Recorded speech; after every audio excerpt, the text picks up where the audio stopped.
আমি বাজি রেখে বলতে পারি এইচএসসির 90% স্টুডেন্ট এখনো লাল সালু উপন্যাসটা পড়ো নাই। যদি না পড়ে থাকো আর পড়ারও দরকার নাই, জাস্ট আজকের ক্লাসটা করো এবং এই ভিডিওটা শেয়ার করে রাখো।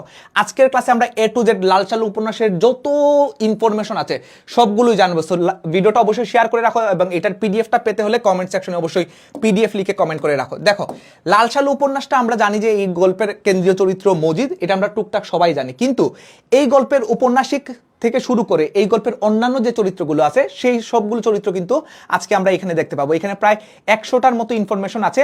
এই ইনফরমেশনগুলো যদি কেউ একবার পড়ে ফেলতে পারে তাহলে তার পরীক্ষার আগের দিন পর্যন্ত লাল সালু উপন্যাস আর পড়া লাগবে না, আর কখনোই পড়া লাগবে না। দেখো, আমরা প্রথমে একটু ঔপন্যাসিক পরিচিতিটা পড়ব। যে এই উপন্যাসটা লিখেছেন সৈয়দ ওয়ালিউল্লাহ এবং সৈয়দ ওয়ালিউল্লাহর একটা সামাজিক সমস্যামূলক ধর্মী উপন্যাস। এখানে দেখতে পাই তিনি তার শিক্ষা জীবনে কি কি করেছেন। শিক্ষা জীবনে তিনি আইএ ঢাকা ইন্টারমিডিয়েট কলেজ থেকে তিনি ইন্টারমিডিয়েট পাশ করেছেন। তারপর তার উল্লেখযোগ্য রচনাগুলো আমরা একটু দেখব। লাল সালু, চাঁদের অমাবস্যা, এবং তার 4টি নাটক আছে, বহিপীর, তরঙ্গভঙ্গ, উজানের মৃত্যু এবং সুরঙ্গ। এর পাশাপাশি তার গল্পগ্রন্থগুলো হচ্ছে যে নয়নচারা, দুই তীর এবং অন্যান্য গল্প। সো এটা তোমরা সবাই একটু বইয়ের মধ্যে পড়ে ফেলবা। আমরা একটু ডিরেক্ট ইনফরমেশনে চলে যাই যে লাল সালু উপন্যাসের জন্য আমরা কোন জিনিসগুলো, কোন তথ্যগুলো আমাদের পড়তে হবে। বলছে সৈয়দ ওয়ালিউল্লাহ জন্মগ্রহণ করেন চট্টগ্রামে। আমরা ওয়ান শট আকারে পড়বো। সৈয়দ ওয়ালিউল্লাহর উপন্যাসটি ফরাসি এবং ইংরেজি ভাষায় 2টি ভাষায় অনুদিত হয়। সাংবাদিক হিসেবে কর্মজীবন শুরু করেন সৈয়দ ওয়ালিউল্লাহ।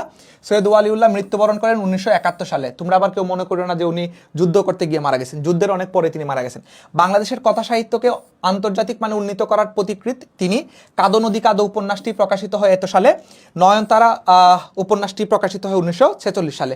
সো এই ইনফরমেশনগুলো অবশ্যই তোমরা পিডিএফ আকারে পেয়ে যাবো। আমাদের পেইড বেসে এগুলো তোমাদেরকে অনেক আগে দিয়ে দেওয়া হয়েছে এবং এই ক্লাসগুলো আমরা খুবই বেসিক থেকে পড়াবো। আমরা পরবর্তী যে ইনফরমেশনটা দেখবো সেটা হচ্ছে যে মজিদ সম্পর্কে এবং এই উপন্যাস সম্পর্কে। মজিদের শারীরিক গড়ন হচ্ছে শীর্ণকায়, অর্থাৎ একদম চিকন স্বাস্থ্য অধিকারী, এবং তার চোয়াল দুটি একদম বুজে আছে, চোয়াল দুটি একদম উজ্জ্বল হয়ে আছে। মোদাসের পীরের কবর আবিষ্কার করায় মজিদ উন্মোচিত হয়েছে তার মধ্যে মিথ্যাচার একটা চরিত্র। সে ভণ্ড প্রতারক ছিল। বিভিন্ন গ্রাম থেকে মহম্মদনগরের মানুষ আসতে লাগে মাজারে মানত করতে। মানত মানে হচ্ছে যে কোনো কিছুর উসিলায় কোনো কিছু দেওয়া আর কি, যেটাকে আমরা বলি যে কোনো আমরা দেখি নর্মালি যে মানত হিসেবে আমরা কিন্তু এটা বলি যে আমি যদি এই কাজটা করতে পারি বা এই জিনিসটা যদি পাই তাহলে আমি অমুক মাজারে আমি সিন্নি মানত করছি। ঠিক আছে। তারপর দেখো, মজিদ ভয় দেখেছে রহিমার চোখে। কখন দেখেছিল? ওই যখন জমিলাকে অত্যাচার করছিল। মজিদের সঙ্গে গ্রামবাসীর যোগসূত্রকারী চরিত্র হলো রহিমা চরিত্রটি। রহিমা হচ্ছে যে মজিদের প্রথম স্ত্রী। ঢেঙ্গাবুড়োর হাতে মার খেয়ে হাসুনির মা গিয়েছিল মজিদের বাড়িতে নালিশ করতে। ঝড় এলে হাসুনির মায়ের অভ্যাস ছিল হইচই করা এবং তার মুরগিগুলো খুঁজে বেড়ানো। মজিদ হাসুনির মার কাছ থেকে চেয়েছিল তামাক। মজিদ হাসুনির মাকে শাড়ি কিনে দিয়েছিল বেগুনি রঙের, এটা মাস্ট আসবেই। হাসুনির মা হচ্ছে একটা বিধবা এবং হাসুনি হচ্ছে যে একটা কিসের নাম বলো তো? হাসুনি ছেলে নাকি মেয়ে? এটা তোমাদের জন্য কমেন্ট করে গেলাম। যারা ভিডিওটা এখন পর্যন্ত দেখছো কমেন্টে জানিয়ে রাখো। মজিদের গড়া মাজারে লোকজন আসা কমে যায় অন্য পীরদের আধিপত্যের কারণে। পাথর এবার হঠাৎ নড়ে। পাথর বলতে এখানে বোঝানো হয়েছে মজিদকে। এটা বারবার পরীক্ষাতে কিন্তু আসছে বোর্ড প্রশ্নে। আমেনা বিবি তার স্বামীকে পানি পড়া আনতে বলেছিল মা হওয়ার আশায়। আমেনা বিবি হচ্ছে যে গ্রামের খালেক ব্যাপারীর স্ত্রী। ঠিক আছে। তারপর পরবর্তী স্লাইডে আমরা দেখতে পাই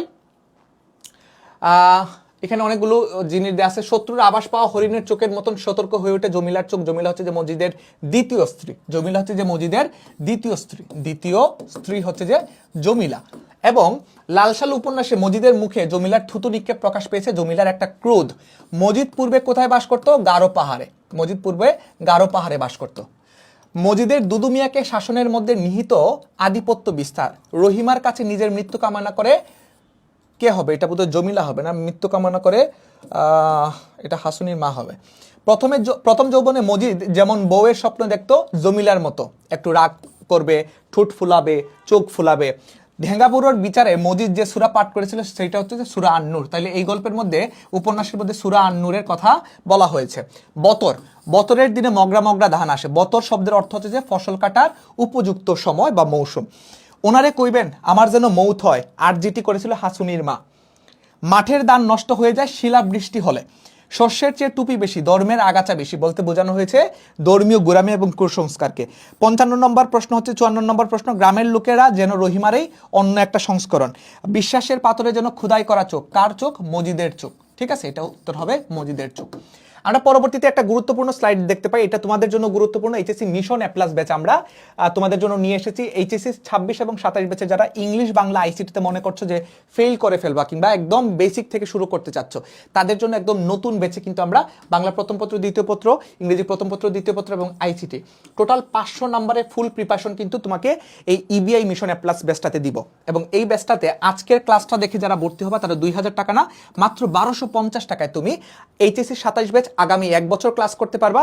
এবং 26 ব্যাচের তোমাদের পরীক্ষার আগ দিন পর্যন্ত তুমি একদম এ টু জেড বিস্তারিত ইংলিশ বাংলা আইসিটির বেসিক ক্লাসটা করতে পারবা, একদম এ টু জেড। এবং এখন যারা ভর্তি হবা, আমি জানি না ভিডিওটা দেখাকালীন এই বইগুলো থাকবে কিনা, অল্প কিছু সংখ্যক বাংলা চন্দ্রবিন্দু বই আছে যেটা বাংলা প্রথম পত্র এবং দ্বিতীয় পত্রের 200 নম্বরের জন্য যথেষ্ট। এটা পড়লে আর কোনো বই তোমার বাংলার টাচই করা লাগবে না ইনশাল্লাহ, এখান থেকেই কমন আসবে। তো এই বেসটাতে ভর্তি হওয়ার জন্য আমাদের পেজে মেসেজ দাও, যারা পড়াবো সবাই ঢাকা ইউনিভার্সিটি স্টুডেন্ট। আমরা চলে যাই আমাদের পরবর্তী স্লাইডে। ঘরের ম্লান কবরের সেই অনাবৃত অংশটা মৃত মানুষের খোলা চোখের মতো দেখায়। আমেনা বিবির বিয়ে হয়েছিল 63 বছর না, এটা এখানে কম হবে, এটা হচ্ছে যে 13 বছর বয়সে। মোনাজাত শেষে মজিদ পা ফেলেছিল উত্তর দিকে। আমেনা বিবি এবং রহিমার মধ্যে মিল রয়েছে নিঃসন্তানের দিকটা। আমেনা বিবি হচ্ছে যে খালেক ব্যাপারীর প্রথম স্ত্রী, আর রহিমা হচ্ছে যে মজিদের প্রথম স্ত্রী, এবং তাদের দুইজনের মধ্যে মিল হচ্ছে তারা দুইজনেই নিঃসন্তান। এবং নিঃসন্তান এই কারণে তাদের জামাই খালেক ব্যাপারী এবং মজিদ উভয়ই দ্বিতীয় বিয়ে করেছিল সন্তান লাভের আশায়।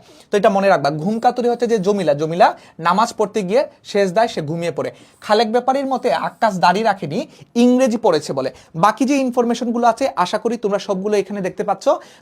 62 নম্বর প্রশ্নটা হচ্ছে, গ্রামে হিরিক পড়েছে মসজিদ স্থাপনের জন্য। আমেনা বিবির আনন্দ আর সুখের নিশানা হচ্ছে থুথামুখের ওই তাল গাছ, কারণ এটা দেখে সে নিশানা করতে পারতো যে সে তার শ্বশুর জামাইয়ের বাড়িতে চলে আসছে। আওয়ালপুরের পীরের মধ্যে প্রকাশ পেয়েছে ধর্ম ব্যবসা। আওয়ালপুরের পীর আসরের সময় যে নামাজ পড়ে সেটা হচ্ছে যে জোহর, তার নামাজের কোনো ঠিক ঠিকানা নাই, উল্টাপাল্টা নামাজ পড়তো। মজিদ হাসপাতালে গিয়েছিল সমবেদনা প্রকাশ করতে, ওই যে মারামারি হয়েছিল। আওয়ালপুরের পীরের প্রতি আমেনার প্রকাশ পেয়েছে অন্ধবিশ্বাস। আওয়ালপুরের পীর তিনি সূর্যকে নাকি ধরে রাখতে পারেন, তিনি মুর্দা মানুষ নাকি জিন্দা করতে পারেন, মৃত মানুষ জিন্দা করতে পারেন। এই জন্য আওয়ালপুরের পীরের কাছ থেকে এই আমেনা বিবি পানি পড়া আনছিল সন্তান লাভের আশায়, যে পানি পড়াটা খাইলে হয়তো বা তার সন্তান সে পাবে, সন্তান হবে। খালেক ব্যাপারীর সঙ্গে ধলা মিয়ার সম্পর্ক ছিল শালা দুলাবাইয়ের সম্পর্ক। ধলা মিয়া হচ্ছে যে এই তানু বিবির, মানে খালেক ব্যাপারীর যে দ্বিতীয় স্ত্রী তানু বিবির ভাই হচ্ছে ধলা মিয়া, সহজ সরল মানুষ। ধলা মিয়াকে ব্যাপারী আওয়ালপুরে যেতে বলেছিল পানি পড়া আনতে। তারপর দেখো, ধলা মিয়ার দেবংশী তেঁতুল গাছকে ভয় পাওয়ার মধ্যে রয়েছে কুসংস্কার বিশ্বাস, অর্থাৎ তেঁতুল গাছকে সে মনে করতো যে এই গাছে ভূত আছে। মজিদ বারবার ধলা মিয়াকে আওয়ালপুরে যেতে বলায় প্রকাশ পেয়েছে দৃঢ়তা।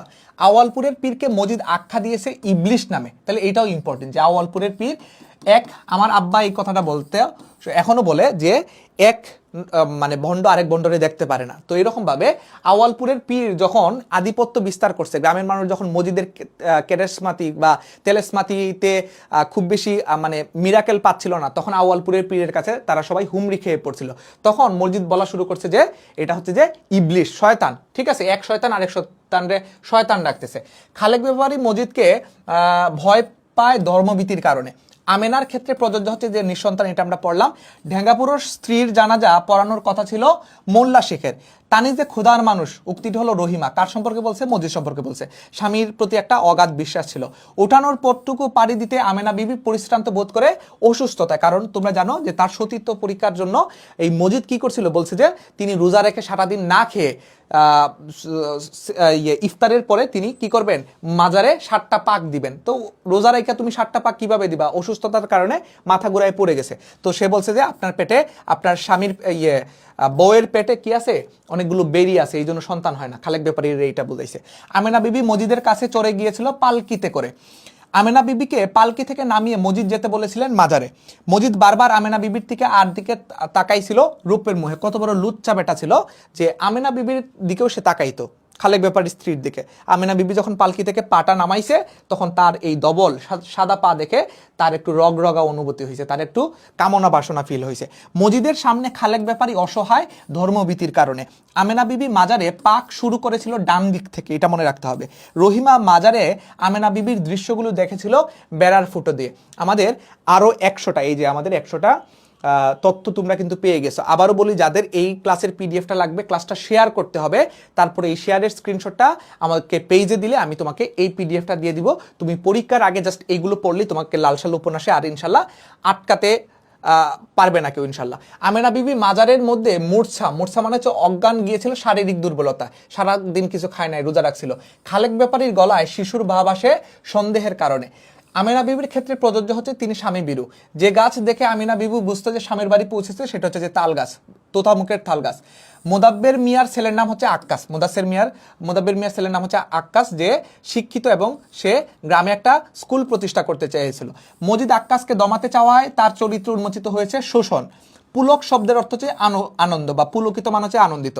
বেত্তমিজের মতো কথা কইস না, উক্তিটি যার সম্পর্কে করা হয়েছিল? আক্কাস সম্পর্কে, কারণ আক্কাস একটু শিক্ষিত ছেলে, সে গ্রামের এই কুসংস্কার মজিদের যে ধর্ম ব্যবসা সেইটার মুখোশ উন্মোচন করতে চাইছিল। মহব্বতনগর গ্রামে মসজিদ নির্মাণে তদারকিতে ছিল মজিদ।